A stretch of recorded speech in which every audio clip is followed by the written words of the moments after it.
लेकिन बनी में इतने मर्डर्स हो चुके हैं, इतना कुछ हो चुका है, साइलेंट बैठे हैं सारे के सारे, तमाशबीन बने हैं। ब्लॉक दिवस होगा, हम तारीफ करेंगे जनाब, बहुत अच्छा काम हो रहा है। क्यों? हम बताएं ना अपने एरिया की कि यहाँ पे ड्रग बिक रहा है, हम चलते हैं ना साथ में, आइए ना हमारे साथ, हम बताते हैं ना करप्शन कहाँ हो रही है, आइए ना हमारे साथ। पब्लिक दरबार लगता है जनाब, वहां पे लीडर सरपंच आएंगे, सब यहाँ पे बहुत कुछ हो रहा है। लेकिन जो बंदा बता रहा है कि यहाँ पे करप्शन हो रही है, इतने सालों से बंदा घूम रहा है इनके दफ्तरों में कि यहाँ पे करप्शन है, यहाँ पे बेईमानी हो रही है, और आपके ऑफिसर कुछ रेवेन्यू के चंद 5 तहसीलदारों ने मंदिर की जमीन को इलीगल इनक्रोचमेंट चलाई ना, पंजाब पीला पहले उन्हीं के ऊपर केस था। मैं बताता हूँ, 2009 में शादी होती है और 2010 में बंदे की आरबीए बनता है और 2010 में ही जॉब लग जाती है। वैसे ही 2004 में एक लेडी का आरबीए बनता है और 2004 में ही वो जॉब करती है। क्राइटेरिया ये बोलता है कि 15 साल आउटसाइडर लेडी, मतलब कि मेरी शादी हुई है कठुआ में, मेरी वाइफ कठुआ से अगर बनी रहेगी तो 15 साल वो रहेगी, उसके बाद आरबीए बनेगा उसका ना था। लेकिन इसमें क्या हुआ, कुछ लीडरान, मैं तो ओपनली बोलूंगा, बीजेपी के लीडर एक्स एमएलए जीवन लाल जी ने इसको रुकवाया, जिसका एविडेंस मेरे पास आज भी पड़ा है। देखिए, भाजपा गलत नहीं है, मैं भाजपा के खिलाफ नहीं हूं, मैं कांग्रेस के खिलाफ नहीं हूं, मैं किसी एनसी के खिलाफ नहीं हूं, मैं करप्शन के खिलाफ हूं। और जिस तरह से आप आरोप लगा रहे हैं, जो वहाँ के पूर्व विधायक रह चुके हैं जीवन लाल, उन्होंने वहाँ पर रेंट रुकवाने का जो है वो काम किया। जिस तरह से आपने आरोप लगाया है कि आपके पास उनके खिलाफ कोई पुख्ता सबूत हैं, बिल्कुल जिसके तहत जो है आप उन पर आरोप लगा रहे हैं। आरोप क्या सर, उन्होंने मुझे बुलाया कि जनाब ये छोड़ दीजिए केस, ये लोग सारे शरीफ लोग हैं जिन्होंने मंदिर की इंक्रोचमेंट की, ये छोड़ दीजिए। उन्होंने तो मुझे आरबीए वाला भी बोला था कि आरबीए भी छोड़ दीजिए। कुछ आपको उनकी तरफ से कुछ ऑफर्स जो है वो दिए? देखिए प्रणब, फिर नहीं, जो लोग इसमें मुलव्विस थे उन लोगों ने आपको जो है वो ऑफर्स? देखिए, ऑफर उसको दिया जाए जो करप्टेड हो, जो खुद खाता हो। ना प्रणब शर्मा खाता है, ना खाने देता है, ना खाएगा।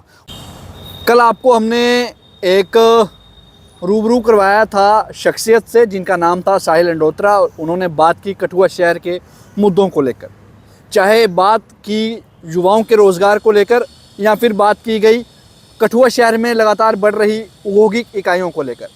आज हम चलेंगे कठुआ शहर से दूर पहाड़ी इलाकों में, और सबसे पहले तो ज़िला कठुआ का पहाड़ी इलाका बनी, छोटा सा टाउन है और काफ़ी ज़्यादा वहाँ पर मुद्दे हैं। आज हम बनी के रहने वाले और हमेशा चर्चाओं में रहने वाले प्रणव शर्मा, इनसे बात करेंगे। लगातार बनी के मुद्दों को लेकर बड़ी बेबाकी से बात रखते हैं और एंटी करप्शन स्क्वाड में भी ये बतौर जनरल सेक्रेटरी काम कर रहे हैं।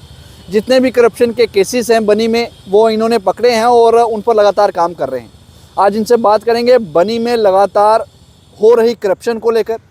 प्रणव जी, पहले तो बहुत बहुत स्वागत है आपका कठुआ बुलेटिन में। थैंक यू सिद्धार्थ जी, आपने मुझे फिर एक बार मौका दिया। अच्छा, सबसे पहले हम ये जानना चाहेंगे, जितने भी आपने सबसे पहले मुद्दा उठाया था आरबीए केसेस को लेकर, वहाँ पे लगातार फेक आरबीए केसेस बनाए गए। जितने भी लोग बाहरी राज्यों से उठकर वहाँ पर जिनकी शादियाँ हुई हैं, उन्होंने फेक आरबीए बनाए और उन्हीं फेक आरबीए केसेस बनाकर वहाँ पर जो है वो नौकरी कर रहे हैं। इसको लेकर आप क्या कहेंगे, और ये मुद्दा अभी कहाँ से लेकर, आपने जब पकड़ा था तब कहाँ पर था और अभी का क्या स्टेटस है? देखिए, जो आरबीए वाला, जो मैंने आपको पहले भी बताया था कि आरबीए स्कैम हुआ है बनी में, बहुत तगड़ा स्कैम है, ये छोटा स्कैम नहीं है। लेकिन मैं ये बोलना चाहता हूँ, एजेंसीज क्या कर रही हैं, जो यहाँ पे जो सीआईडी एजेंसीज है या इंटेलिजेंस एजेंसीज जिनका दायित्व बनता है कि बनी में करप्शन हो रही है, क्या उनको उनके नॉलेज में नहीं है? अगर मैं बार बार बता रहा हूँ कि बनी में करप्शन हुई है, बनी में फेक आरबीए बने हैं, तो एजेंसीज का दायित्व बनता है ये चीज़ें देखना। अच्छा, अभी वो उस पूरे स्टेटस क्या है? उस पूरे स्टेटस ये है कि अभी मैं नरसिंह जी महाराज टेम्पल एक जो स्कैम चल रहा था उसमें मैं काम कर रहा हूँ, उसमें वर्क कर रहा हूँ। फर्स्ट ऑफ ऑल पहले वो हो जाएगा, उसके बाद जो है आरबीए स्कैम्स की फाइल्स मेरे पास आ चुकी हैं। मैंने जब मुद्दा उठाया था कि आरबीए बने हैं, तब मेरे पास एविडेंसेस नहीं थे। आज मेरे पास सब एविडेंसेस हैं, और मैं आरबीए में जिन्होंने घोटाला किया, जिन्होंने फेक आरबीए बनाए हैं, उनको यहाँ जो लॉ के अनुसार, चाहे बाई कोर्ट आना पड़ेगा मुझे या किसी एजेंसीज को देना पड़ेगा, मैं दूंगा। क्योंकि जो करप्शन है, जिन्होंने उन वहाँ के लोगों का, गरीब बच्चों का अधिकार खा के अपनी जॉब्स ली, फेक जॉब्स लेके लग्जरी लाइफ जी रहे हैं, लेकिन उनको पता होना चाहिए कि आपने गलत किया है। जो क्राइम है, क्रिमिनल चाहे कोई भी होगा, चाहे उसमें मेरे अपने आदमी क्यों नहीं होंगे, बख्शा कोई नहीं जाएगा आरबी स्कैम में। अच्छा, जिस तरह से इन्होंने कहा है कि फेक आरबीआई केसेस बनी में बनाए गए और उन्हीं आरबीआई केसेस पर जो है वो लोगों ने वहाँ पर नौकरी ली। लोग जो है वो कहाँ के रहने वाले थे? कुछ बनी के बेसिकली कुछ पंजाब से भी शादी हुई हैं वहाँ पर। देखिए पंजाब से शादी हुई, ठीक है। एक केस था, मैं बताता हूँ। 2009 में शादी होती है और 2010 में बंदे की आरबीए बनता है और 2010 में ही जॉब लग जाती है। वैसे ही 2004 में एक लेडी का आरबीए बनता है और 2004 में ही वो जॉब करती है। क्राइटेरिया ये बोलता है कि 15 साल आउटसाइडर लेडी, मतलब कि मेरी शादी हुई है कठुआ में, मेरी वाइफ कठुआ से अगर बनी रहेगी तो 15 साल वो रहेगी, उसके बाद आरबीए बनेगा उसका। अच्छा, क्या देखते हैं जिस तरह से ये फेक आरबीआई केसेस बनाए गए, सर्टिफिकेट्स बनाए गए हैं, जिन लोगों का वहाँ पर हक था, जिन लोगों को नौकरियाँ मिलनी थी, वो हक जो है वो कुछ लोगों ने खाए, झूठे सर्टिफिकेट्स बनाए और उन पर नौकरी करें। लेकिन जो अथॉरिटीज़ हैं जिन्होंने वो सर्टिफिकेट्स बनाए हैं, उन पर किस तरह की गाज जो है वो गिरनी चाहिए? देखिए, गिरनी चाहिए। जिन तहसीलदारों ने, जिन पटवारियों ने, जिन गिरदौरों ने वो उनके आरबीए बनवाए, रिपोर्टें पड़ी हैं या उन्होंने डॉक्यूमेंट, देखिए फर्स्ट ऑफ ऑल डॉक्यूमेंट्स किसने दिए? पब्लिक ने दिए। एडमिनिस्ट्रेशन ने पब्लिक के बेआफ पे रेकमेंड किया, साइन किया, आरबीआई ने, इसमें दोनों जाएंगे।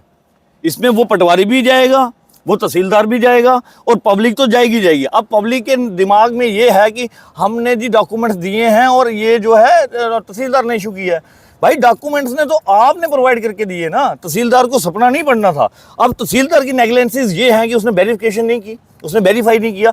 इसमें रेवेन्यू के वो चंद ऑफिसर्स भी जाएंगे और जिन्होंने उन लोगों का हक खाया है, और आज वो लोग जो गरीब आदमी थे वो ओवरेज हो चुके हैं, उनकी जो नौकरियां थी, जो उनका हक था, वो नहीं ले पाए। तो ये एक बहुत बड़ी करप्शन है जिसको उजागर प्रणव शर्मा ने पहले भी किया था। और ये मत सोचे कि प्रणव शर्मा शांत होकर बैठा है। शांत होना मेरा कोई रीज़न है, क्योंकि जब बड़े स्कैम्स को उछालना हो, बड़े स्कैम्स को बाहर लाना हो, तो उसके लिए तैयारी करनी पड़ती है। अच्छा, जिस तरह से फेक आरबीआई सर्टिफिकेट्स को लेकर तो बात हुई है, अब बात हम करेंगे नरसिंह महाराज मंदिर को लेकर। इन्होंने बहुत समय पहले एक मुद्दा उजागर किया था बनी में कि वहाँ पर मंदिर की भूमि को जो है वो इलीगल तरीके से इंक्रोच किया गया है।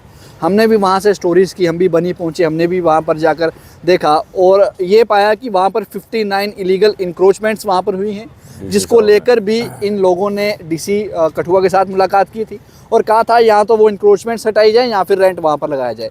अब फिलहाल तौर पर उस वहाँ का क्या स्टेटस है उस मंदिर को लेकर, उस इलीगल इंक्रोचमेंट्स को लेकर, वो उनसे जानते हैं। देखिए, डीसी कठुआ जो हमारे फॉर्मर डीसी थे राकेश मीनास जी ने विजिट किया बन्नी में, और मैं उनकी आज भी तरफदारी ये करता हूँ कि वो बंदा एक ऐसे डीसी थे जिन्होंने वहाँ पे विजिट करके पूरी 25 कनाल 12 मरला की ज़मीन को देखा जी।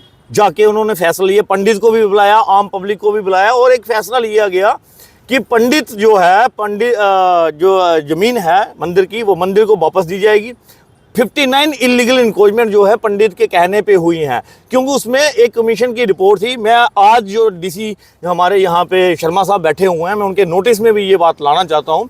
मैं उनसे मिला हूँ 1-2 बार जी। मैंने उनके आगे रखा है कि नरसिंह जी महाराज टेम्पल केस में ये था कि पुराने वाले डीसी साहब वहाँ पे रेंट फिक्स करके गए थे कि इनको पीडब्ल्यूडी के हिसाब से जो रेंट बनता होगा 6% का, जो भी 6% का रेंट था पीडब्ल्यूडी के हिसाब से, जो भी असेसमेंट वाली टीम थी वो आई, उन्होंने रेंट लगाना था। लेकिन इसमें क्या हुआ, कुछ लीडरान, मैं तो ओपनली बोलूंगा, बीजेपी के लीडर एक्स एमएलए जीवनलाल जी ने इसको रुकवाया, जिसका एविडेंस मेरे पास आज भी पड़ा है।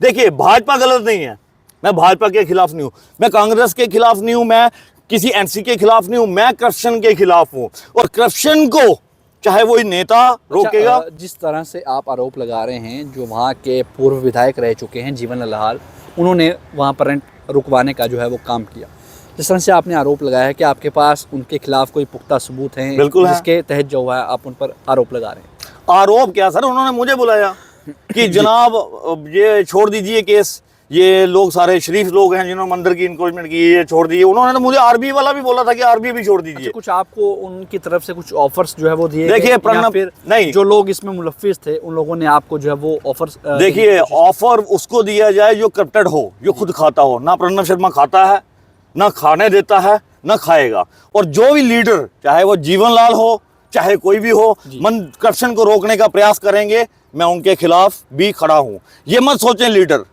कि हम दबाव में लाएंगे, मंदिर का किराया ये रोक लेंगे। तो आज हाई कोर्ट ने डायरेक्शन दी है, अच्छा, हाई कोर्ट ने डायरेक्शन दी पुलिस को, क्योंकि पुलिस, मैं एसएसपी मैम का भी बड़ा थैंक्स करता हूँ, मोहिता शर्मा जी का, कि इनके साथ जब मेरी बात हुई तो मैडम ने ऑन द स्पॉट एक्शन लिया।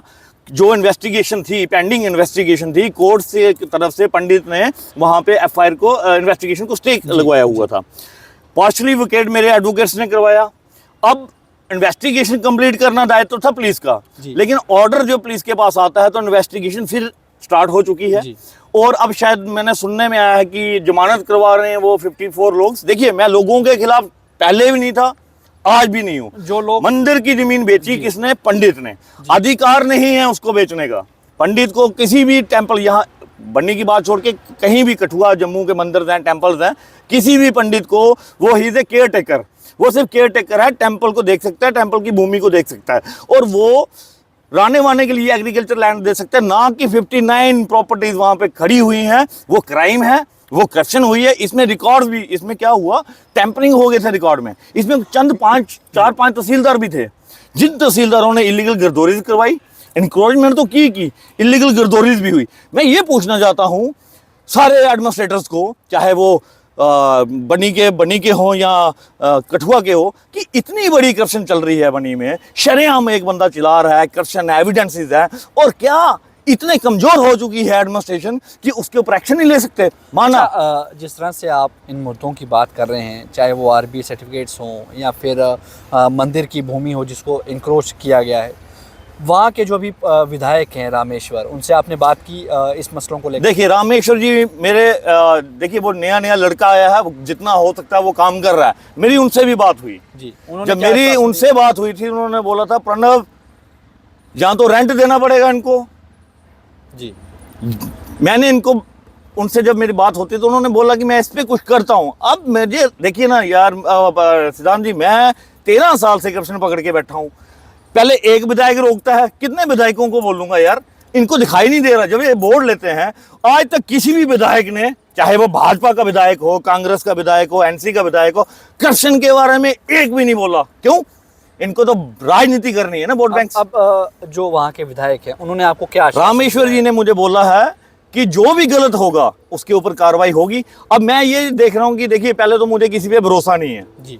ऑलरेडी पहले मैं इन विधायकों के चक्कर में देख बैठा हूं कि किसने करप्शन को रोका। अगर मैं जीवन लाल जी का नाम ले रहा हूं तो मेरे पास रिकॉर्डिंग्स हैं, वीडियो एविडेंसेस हैं।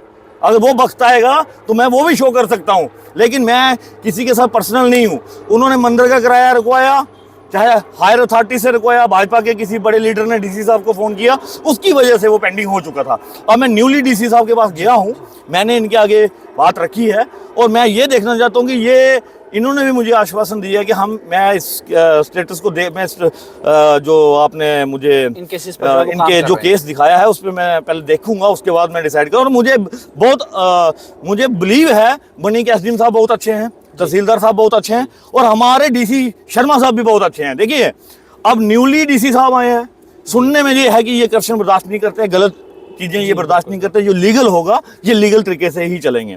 जिस तरह से आप बड़ी बेबाकी से जो है वो मुद्दे रखते आए हैं और आगे भी रखेंगे और रख भी रहे हैं, क्या डर रहता है कि जिस तरह से आप इन लोगों के काले कारनामे जो है वो जनता तक लाते हैं, सामने आते हैं, क्या कभी धमकियाँ आपको आई हैं या आपको अटैक भी? हमने देखा कि पिछले दिनों आप पर अटैक भी जो है वो कुछ लोगों ने किया था। देखिए, ये ना मेरी जान तो खतरे में है, वो है, मेरे पे धमकी दी उस थोड़े से तहसीलदार हैं शिव कुमार जी, जिनके ऊपर मैंने कार्रवाई भी करवाई हुई है, इस कासा करवाया था, उन्होंने धमकी दी। मेरे पे पंडित के बेटों ने प्लान करके मेरे ऊपर मुझे धक्का दिया, ऊपर से बुलवाया मुझे बार्बर की शॉप पे। मेरी जान को खतरा है, जान का खतरा अगर मैं देखता कि जान का खतरा तो है ही है। जब इतने स्कैम्स आप कोई बाहर निकालोगे, उसके बंदे को जान का खतरा है, लेकिन अगर जान का खतरा देखता होता तो इतना स्कैम्स नहीं उठाता। लेकिन अगर मुझे कुछ होता है, अगर इन चीजों में मुझे कुछ होता है, तो आरबीए वाले, मंदिर के बंदे मिस्टर लेखराज एंड उसके दोनों बेटे जिन्होंने मेरे पे अटैक किया, ये मैं पब्लिकली बोल, देखिए मैं किसी का बुरा नहीं चाहता हूं, लेकिन उन्होंने क्राइम किया है सर, उन्होंने करप्शन की है। अगर मैं करप्शन को बाहर उजागर कर रहा हूं तो उन चोरों को तो तकलीफ होगी, वो तो मेरी जान के लिए भी पीछे पड़े हैं। कि कब इसको हटाया जाए। लेकिन अगर मैं हटता हूँ, केस से जाता हूँ, एक्सीडेंटल मारा जाता हूँ या गोली मारी जाती है या कुछ भी मारा जाता है, वो देखना एडमिनिस्ट्रेशन का काम है। सिक्योरिटी जो है वो देखना पुलिसिंग का काम है, चाहे बनी की पुलिस हो, चाहे कोई सीआईडी एजेंसीज हो, उनको देखना पड़ेगा कि ये बंदा काम कर रहा है। अगर कुछ होता है, अगर मुझे बाइदी में कुछ हो जाता है, तो ये बंदे जो मैंने आपको बताए हैं ये ही उसी में मुलव्वस होंगे। लेकिन बनी में इतने मर्डर्स हो चुके हैं, इतना कुछ हो चुका है, साइलेंट बैठे हैं सारे के सारे, तमाशबीन बने हैं। ब्लॉक दिवस होगा, हम तारीफ करेंगे जनाब, बहुत अच्छा काम हो रहा है। क्यों? हम बताएं ना अपने एरिया की कि यहाँ पे ड्रग बिक रहा है, हम चलते हैं ना साथ में, आइए ना हमारे साथ, हम बताते हैं ना करप्शन कहाँ हो रही है, आइए ना हमारे साथ। पब्लिक दरबार लगता है जनाब, वहां पे लीडर सरपंचेस आएंगे, सब यहाँ पे बहुत कुछ हो रहा है। लेकिन जो बंदा बता रहा है कि यहाँ पे करप्शन हो रही है, इतने सालों से बंदा घूम रहा है इनके दफ्तरों में कि यहाँ पे करप्शन है, यहाँ पे बेईमानी हो रही है, और आपके ऑफिसर कुछ रेवेन्यू के चंद 5 तहसीलदारों ने मंदिर की जमीन को इलीगल इंक्रोचमेंट चलाई ना, पंजाब पीला पहले उन्हीं के ऊपर। मैं भी देखूं प्रशासन नाम की कोई चीज़ है।